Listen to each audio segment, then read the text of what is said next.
Då egentligen när vi talar om svenska språköar i Finland så ganska många av dem uppkom i huvudsak på 1700-talet och på 1800-talet.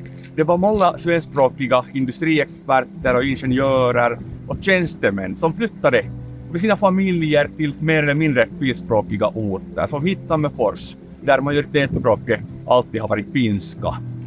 Och på det sättet uppstod språköarna. Det finns egentligen 4 stora traditionella språköar. De är ju Tammerfors och Uleåborg och Björneborg och Kotka. Och av dessa är Tammerfors störst och ligger här i inlandet, och Uleåborg, Kotka och Björneborg är kuststäder. Tammerfors grundades på 1700-talet och Björneborg och Uleåborg på 1600-talet och Kotka på 1800-talet. Och egentligen det finns också andra nyare, lite mindre språköar, så det är alltid en definitionsfråga vad man avser med språkö.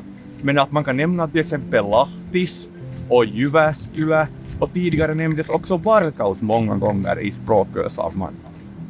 Men egentligen när vi talar om språköar idag så är det liksom det som är viktigt att kommunen är officiellt finskspråkig, och där finns alltså en svenskspråkig minoritet med språklig infrastruktur och historisk kontinuitet.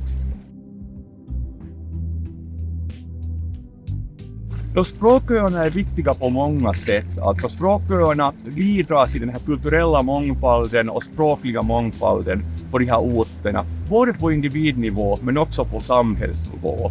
Så att tvåspråkigheten är väldigt, väldigt viktigt egentligen när det gäller språkösammanhang, och språkkontakten över språkgränsen har alltid varit väldigt naturlig i de här språköarna.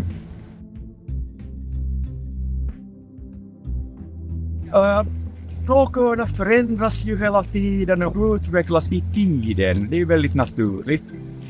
Men att mycket liksom beror på individer, aktiva individer och eldsjälar som är villiga att jobba för språkkulturen på de här orterna. Men mycket beror också på dynamiska institutioner, organisationer och föreningar som är på sätt och vis den här samlingspunkten för den gemenskapen.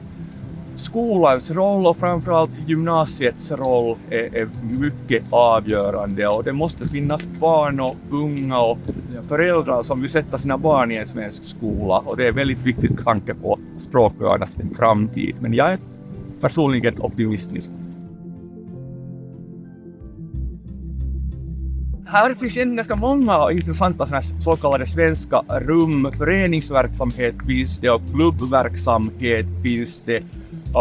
Det finns också en liten tidning där man informerar om svenskspråkiga aktiviteter. Så att det finns överraskande mycket här.